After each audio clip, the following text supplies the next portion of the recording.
Bertemu kembali rentasan berita edisi 956, saya Zawaz Yusof, antara paparan utama malam ini. Bersatu menjengkelkan, rakyat sanggup pilih kambing.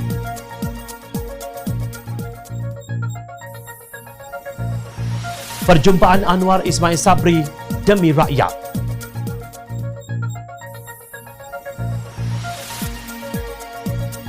Kabinet XXXL 2.0, Kabinet Kitar Semula.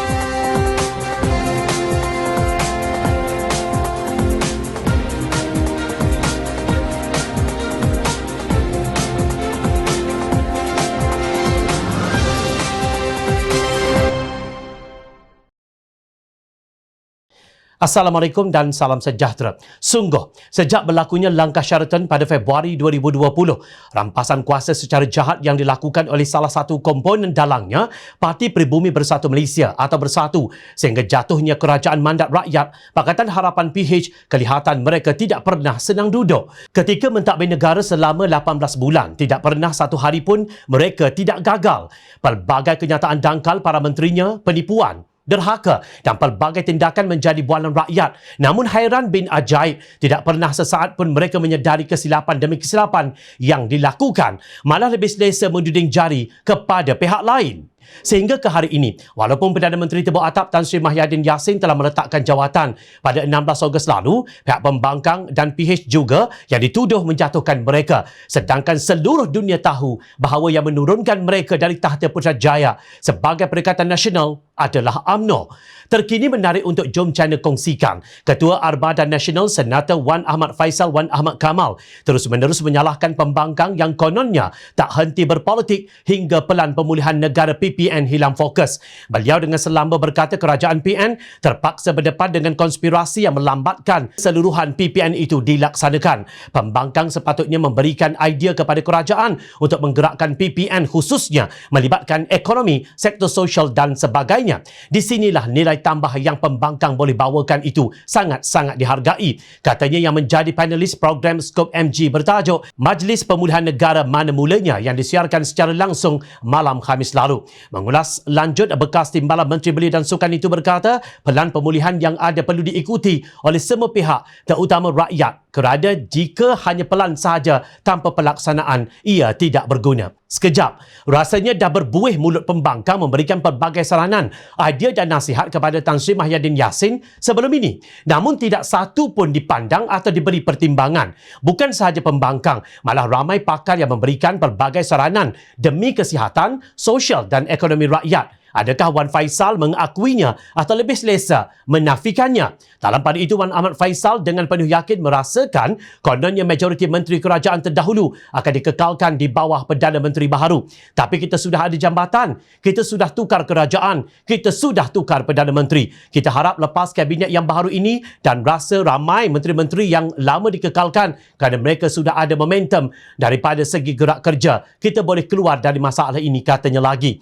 Persoalan untuk Ketua Armada selama 18 bulan, dia terajui Tan Sri Mahyadin Yassin, kalian tak ada jambatan ke? Atau sekadar titian kayu lempung yang berpaut pada tiang reput? Kasihan Bersatu, pimpinannya dijatuhkan oleh Puak UMNO dan kini Bersatu jugalah yang menyokong Puak itu demi menagih habuan jawatan dalam kabinet jambatan Bersatu itu. Rakyat, mereka peduli apa? Tentu para penonton sudah sedia maklum yang tergila-gilakan jawatan Timbalan Perdana Menteri kesemuanya dari Bersatu. Bekas Menteri Dalam Negeri Datuk Seri Hamzah Zainuddin, bekas Menteri MITI Datuk Seri Muhammad Azmin Ali, Ahli Majlis Pimpinan Tertinggi MPT Bersatu Datuk Seri Muhammad Rizwan Muhammad Yusof, dan paling mengejutkan adalah bekas penasihat kepada Tan Sri Mahyadin Yassin, Datuk Seri Ahmad Faizal Azumu yang sempat bertugas seminggu turut dinamakan dalam undian calon Timbalan Perdana Menteri. Dalam satu undian secara dalam dalam talian yang digerakkan pengguna Twitter, Z Rockstar, Azmin Ali mendahului dalam undian calon TPM sekaligus mengalahkan saingan rapat beliau iaitu Datuk Seri Hamzah Zainuddin. Daripada keseluruhan 7,339 warganet yang mengundi, 5% daripada pengundi menyokong Azmin Ali untuk dilantik sebagai TPM di dalam Kabinet Ismail Sabri. Sementara itu, Hamzah pula hanya mendapat 1% undian daripada lebih 7,000 pengundi, manakala Faizal pula mendapat 3% undian. Bagaimanapun, kesemua mereka dikalahkan dengan calon yang dinamakan sebagai kambing yang mendapat 91% undian warganet kelakar. Nampaknya warganet lebih sanggup mengundi kambing daripada mengundi para pengkhianat ini mengemudi negara. Sementara itu, Timbalan Presiden Datuk Seri Ahmad Faizal Azumu berkata beliau tidak kecewa jika tidak dilantik sebagai Timbalan Perdana Menteri, malah tetap akan menyokong Ismail Sabri. Sekarang saya kembali kepada kapasiti saya sebagai adun cenderiang dan ahli Parlimen Tambun. Dua tanggungjawab ini cukup besar. Saya tak kecewa, ujarnya. Bagus. Mohon sedar diri. Kalian yang sibuk berpolitik, sibuk kejar kuasa. Orang lain pula yang dipersalahkan. Perlu diingat, sesuatu yang dimulakan dengan haram dan pengkhianatan tidak akan beroleh keberkatan. Buatlah apa sahaja. Usahalah sekuat manapun, Allah tidak akan mengilhamkan kebaikan kepada kalian. Kalau ada sekalipun, beringatlah bahawa ianya adalah istidraj.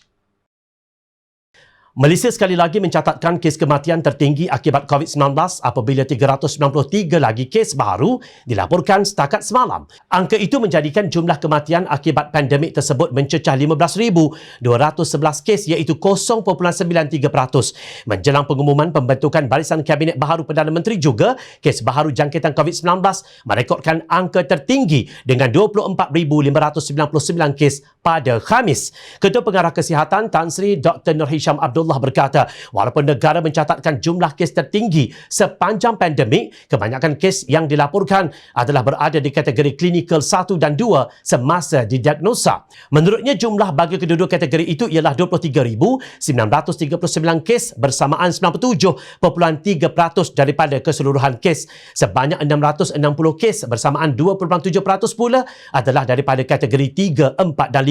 Ini adalah berdasarkan keadaan klinikal kes semasa baharu didiagnosa COVID-19, katanya dalam satu kenyataan. Sementara itu, terdapat 990 pesakit COVID-19 sedang dirawat di unit rawatan rapi ICU dengan 487 kes memerlukan alat bantuan pernafasan. Di sini jelas bahawa sebenar-benarnya Malaysia memerlukan politik damai dalam memastikan krisis kesihatan yang menakutkan dan ekonomi negara yang menjunam dapat ditangani dengan lebih berkesan. Ketua Penyelidik Ilham Center Dr. Muhammad Yusri Ibrahim yakin bahawa komitmen Pakatan Harapan PH yang tidak akan menyulitkan usul undi percaya di Dewan Rakyat akan memberi lebih banyak ruang kepada Perdana Menteri memilih kabinet yang terbaik. Beliau berkata Datuk Ismail Sabri dengan ini boleh melantik ahli jemaah menteri tanpa tekanan mana-mana pihak yang mungkin akan menarik sokongan jika tidak berpuas hati dengan keputusan itu. Ini kerana jika ada antara 113 ahli parlimen yang menyokong beliau sebelum ini menarik sokongan jika tidak berpuas hati dengan pemilihan jemaah menteri, pembangkang masih boleh membantu untuk luluskan usul tersebut dan mengekalkan kedudukan PM. Inilah politik damai untuk meredakan sekejap kehangatan politik bagi memberi ruang semaksimum mungkin menangani pandemik COVID-19 dan kelesuan ekonomi, katanya dalam satu ulasan di Facebook beliau. Muhammad Yusri berkata persefahaman ini mengesahkan bahawa dalam politik kontemporari tidak perlu no Anwar no DAP, tetapi tidak bermaksud perlu yes Anwar dan yes DAP juga. Sebaliknya, beliau menegaskan apa yang rakyat dan negara perlukan sekarang ini adalah politik damai dan politik matang. Rabu lalu, pembangkang menyatakan kesediaan memberi kerjasama dan sokongan kepada Ismail Sabri dalam usul undi percaya dan tidak akan menentangnya di Dewan Rakyat. Bagaimanapun, Ketua Pembangkang Datuk Seri Anwar Ibrahim berkata sokongan itu akan diberikan sekiranya dasar dan program dilaksanakan Perdana Menteri itu pro rakyat dan mampu menyelesaikan isu pandemik COVID-19. Kita beritahu kalau suasana begini dan program-program adalah pro rakyat, kita tidak mahu sulitkan, katanya kepada pemberita selepas bertemu Ismail di Pejabat Perdana Menteri. Pertemuan Perdana Menteri Datuk Seri Ismail Sabri bersama Pakatan Harapan PH seharusnya melahirkan persetujuan bersama untuk meneruskan agenda reformasi berkenaan akta-akta yang akan menjamin kesihatan rakyat, demokrasi, kestabilan dan perpaduan dalam negara ini. Naib Presiden Amanah Datuk Seri Dr. Mujahid Yusof Rawa berkata, demokrasi umpama gelanggang yang apabila rosak, para pesaing perlu berhenti untuk membaikinya pastinya kerana mereka akan menggunakan gelanggang itu kelak untuk menyambung persaingan mereka. Justru menurutnya selain permasalahan tentang implikasi COVID-19, persetujuan harus dimeterai untuk memerangi kebencian kaum dan agama yang sering dipolitikkan secara berleluasa. Keadaan negara memerlukan sentuhan semua pihak untuk dirawat hasil dari 17 bulan pelanggaran demokrasi dan perlembagaan. Tinggalkan emosi dan sentimen serta kemarahan. Jiwa perlu terima untuk kepentingan yang lebih besar daripada diri, parti dan pengikut masing-masing, kata Mujahid. Dalam pada itu, Anwar menganggap perjumpaannya dengan Ismail Sabri sebagai satu permulaan yang baik untuk menangani masalah pandemik yang melanda negara dengan lebih berkesan. PH menekankan agar program-program untuk rakyat, terutamanya golongan miskin yang kehilangan pekerjaan, perlu diberikan keutamaan oleh Perdana Menteri yang baharu ini. Anwar menjelaskan beliau tetap mengetuai pembangkang di Parlimen dan masih membawa peranan sebagai pembangkang yang meneliti tindak tanduk kerajaan. Namun menurutnya peta politik negara perlu berubah kerana apabila pembangkang dianggap musuh ketat, ia masih mampu menimbulkan pergeseran dan permusuhan peribadi yang tidak berkesudahan. Kita bukan berdepan dengan kerajaan yang mana majoritinya hilang.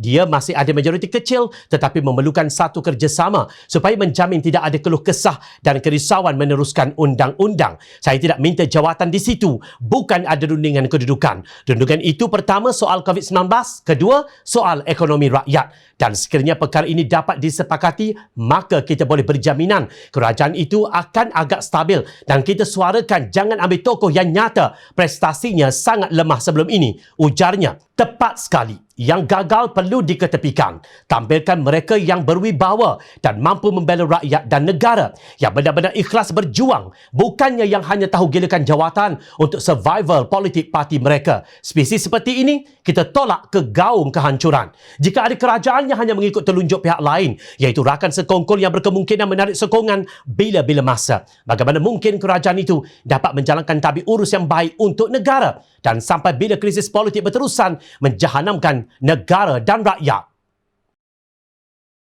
Setelah dipalit dengan pelbagai gosip, spekulasi, teka-teki dan berjenis persoalan, akhirnya hari ini terjawab sudah barisan Jemaah Menteri Kabinet Baharu Kerajaan Malaysia.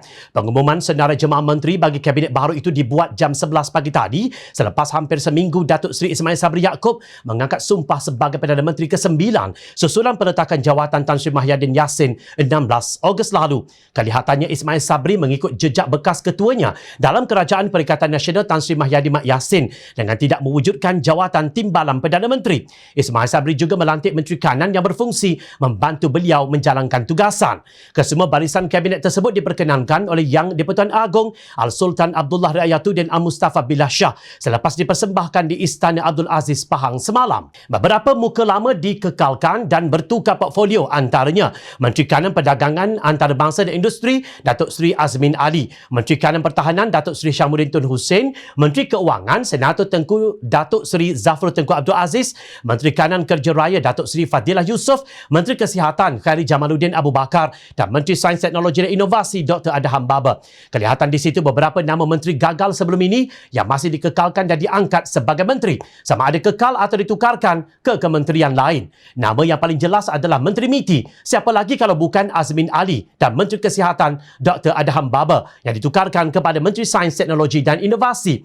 Walaupun pelbagai desakan dilakukan oleh rakyat untuk mereka berdua ini meletakkan jawatan atas kegagalan menjaga kementerian masing-masing sebelum ini, nampaknya mahkota tetap di kepala mereka. Tidak mengapa, pastinya Ismail Sabri ada alasan tersendiri dalam membuat keputusan ini tanpa campur tangan sesiapa. YB Senator Datuk Dr. Muhammad Razi Muhammad Jidin yang dikekalkan sebagai Menteri Kanan Pendidikan adalah satu contoh paling tidak boleh diterima oleh rakyat dan para ibu bapa di Malaysia. Menteri buka tutup sekolah ini ternyata gagal. Penting sangatkah dia sehingga dikekalkan dalam jawatan itu? Setahu kita sebagai rakyat marhain, tiada apa yang dibuat beliau sepanjang bergelar Menteri Pendidikan kecuali buka tutup sekolah tak tentu hala, mencipta kegagalan dan menghabiskan duit ibu bapa. Menurut Perdana Menteri, barisan Kabinet Baharu ini dipilih adalah daripada mereka yang berpengalaman, diyakini mampu bantu memulihkan ekonomi dan meningkatkan keyakinan pelabur. Sekejap, adakah anda merasakan apabila para pelabur mendengar nama Azmin Ali kekal sebagai Menteri MITI, mereka akan berlari pecut mengejar peluang untuk melabur di Malaysia?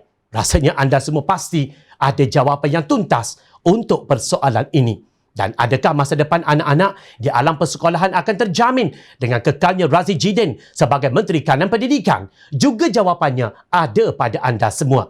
Ismail Sabri juga berkata akan memastikan barisan kabinetnya komited menjayakan agenda negara melalui kerjasama rentas parti bagi memacu pemulihan ekonomi. Pembentukan kabinet satu formulasi semula berdasarkan situasi semasa demi kekal kestabilan dan letak kepentingan keluarga Malaysia. Kabinet perlu bertindak pantas dan bersepadu dalam usaha bebaskan Malaysia daripada ancaman COVID-19, kegawatan ekonomi serta kekusutan politik. Menteri Kabinet yang dilantik perlu bertindak pantas dan bersepadu dalam usaha membebaskan Malaysia daripada pandemik COVID-19, kegawatan ekonomi dan ketidakstabilan politik negara. Saya akui bahawa dalam keadaan getir ini kegiatan ekonomi diburukkan dengan kestabilan politik negara. Kabinet akan komited dalam segala agenda negara, katanya semasa pengumuman kabinet siang tadi. Beliau turut berkata mereka perlu mengutamakan keluarga Malaysia melebihi segala-galanya. Wahai Perdana Menteri yang budiman, keluarga Malaysia atau keluarga penyokong yang diutamakan. Nampaknya kantor negara kembali kembung dengan lantikan 69 orang menteri dan timbalan menteri termasuk Perdana Menteri dalam Kabinet XXXL 2.0. Ini di saat negara sedang derita. Rakyat sedang menangis dengan perjuangan untuk meneruskan hidup. Dalam keadaan pandemik yang entah bila akan berakhir, perlukah dana dan duit rakyat digunakan untuk membayar allowance puluhan ribu setiap seorang ahli kabinet? Dan kabinet sebesar ini. Nampaknya tiada apa yang berubah jika dibandingkan dengan kerajaan tebuk atap sebelum ini. Duit rakyat yang sepatutnya digunakan untuk kelangsungan hidup bakal dibazirkan untuk kabinet kembung ini sekali lagi. Apa tidaknya Kementerian Keuangan, Kementerian Pendidikan, Kementerian Pertanian dan Industri Makanan, Kementerian Pembangunan Luar Bandar, Kementerian Perdagangan Perusahaan Komuniti diwujudkan dua timbalan menteri. Kami tidak pernah menafikan dua timbalan menteri di Kementerian Kesihatan diperlukan. Namun apa guna dan faedahnya untuk kementerian lain di saat pandemik seperti ini? Jangan pula nanti tiba-tiba wujud jawatan duta khas sana sini yang bertaraf menteri, dan harapnya tiadalah lagi jawatan timbalan Perdana Menteri diwujudkan secara tiba-tiba demi memberi habuan kepada pihak itu dan ini. Apalagi jawatan penasihat Perdana Menteri. Tunggu punya tunggu, nampaknya rakyat dikejutkan dengan Kabinet 2.0 ciptaan para kleptokrat. Kabinet memberi habuan tetap dihidangkan kepada rakyat jelata yang sedang merana dan menderita. Kabinet ini kabinet kitar semula. Nampaknya 2 kali 5, 5 kali kelubi. Ingat, rakyat sentiasa memerhati. Teruskan bersama kami di Jom Channel dan layari portal jomchannel.net untuk mendapatkan berita politik tanah air. Saya Zawazi Yusof. Terima kasih untuk perhatian dan penilaian yang anda berikan. Assalamualaikum. Salam sejahtera.